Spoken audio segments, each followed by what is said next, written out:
Le handicap, il est au fondement de notre société. Isabelle Chemin, vous êtes plasticienne. Avec votre association Chemin d'Essence, vous développez des collaborations artistiques avec les valides et les handicapés, qui mêlent perception visuelle, sonore et gestuelle.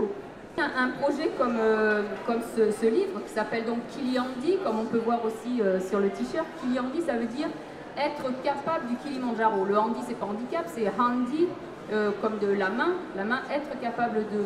Et ces projets-là, tels que l'association les mène, c'est justement des collaborations entre valides et handicapés. On essaye de favoriser l'accès au patrimoine, favoriser à l'art pour toutes les personnes handicapées, parce qu'en retour, elles ont une perception de ce monde de beauté qu'on leur montre et qui nous font voir à nouveau les choses différemment. C'est un va-et-vient permanent. Et quelqu'un qui a une manière de penser différente, parce qu'il a un handicap moteur, de son, il va pas entendre aujourd'hui, là ça résonne beaucoup, les personnes qui sont devant nous, qui sont sourdes, ne sont pas plongées dans ce brouhaha, elles sont plongées dans les mots que je suis en train de raconter, grâce à l'interprète ici sur place. Une personne aveugle aussi va pouvoir sentir le salon tout à fait différemment. Et il va pouvoir nous le renvoyer en retour.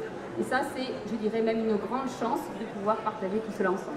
Et on a eu envie d'inviter sur le salon cette année à écrire dans la gazette du salon, que vous allez pouvoir voir tout à l'heure, une petite rubrique avec son regard d'aveugle sur le festival. Je suis un journaliste d'un salon.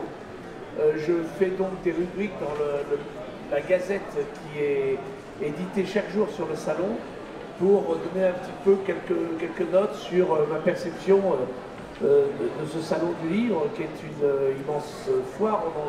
On ne peut en saisir chacun que quelques brives, quelques textes, quelques personnalités qu'on va rencontrer.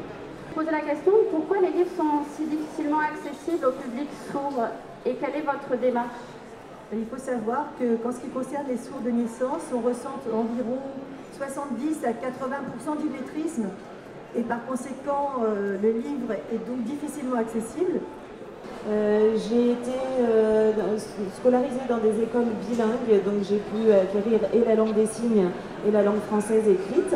Et je fais partie de l'association Signes dont Marie-Josée vous a parlé tout à l'heure, qui organise donc tout type de spectacle. Et puis les écoles bilingues. Je pense qu'il ne faut pas oublier la possibilité pour les enfants qui sont nés sourds, devenus sourds, qui ont acquis une surdité tardivement, de pouvoir accéder donc à la langue française écrite ou orale, après ça libre choix à eux, et à la langue des signes surtout pour accéder, alors la langue écrite est très important pour accéder justement à tout ce qui est lecture, livre, etc. Donc voilà.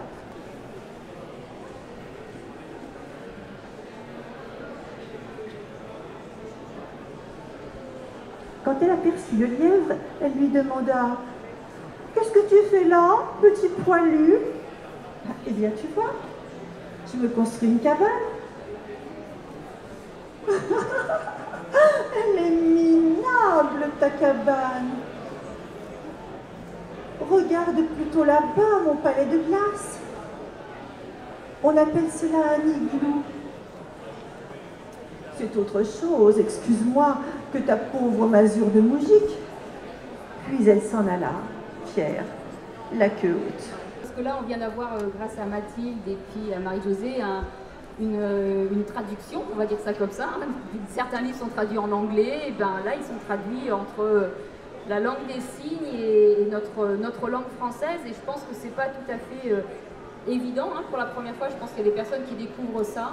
Et le salon, on remercie le salon de nous avoir permis de présenter ce livre. Et dans un autre domaine de traduction, effectivement, moi je voulais revenir sur le carnet de voyage Kiliandi, car on travaille avec une maison d'édition de Dar es Salaam en Tanzanie, dont normalement le travail est d'éditer un petit magazine culturel et mensuel. Et l'idée de Kiliandi, c'est d'être traduit en 3 langues, donc en français, en anglais et en kiswahili, puisqu'il va servir à des écoles aussi bien dans les Alpes-Maritimes qu'à des écoles en Tanzanie pour découvrir la lecture, le plaisir de la lecture, le plaisir de l'illustration, de l'écriture. Comme vous l'avez vu, c'est un carnet de voyage avec des dessins et du texte. Et c'est inciter ces enfants, dès le départ, à se tourner vers le voyage, mais dans une histoire avec une personne handicapée qu'ils vont devoir inventer. Et puis il faut continuer à se battre. C'est très difficile, mais à travers des sensibilisations, en essayant d'aller voir les pouvoirs publics, l'éducation nationale pour essayer de faire avancer des choses et parallèlement développer tout le plan culturel comme on essaye de faire aujourd'hui, avec la présence de comédiens, avec des spectacles qui montrent que l'accessibilité peut être présente et de toute façon très positive. Le handicap, on ne veut pas montrer une image triste, sombre. Voilà. Pour clôturer, je veux remercier l'interprète, Nathalie. C'est un travail extrêmement difficile. C'est un travail qui doit être justement valorisé et reconnu encore plus que ce qu'on imagine. Et il faut aussi savoir que sur ce salon, il n'y a pas d'interprète en langue des signes et que nous sommes la seule petite conférence à offrir une demi-heure d'ouverture au monde des sourds. Voilà, merci beaucoup.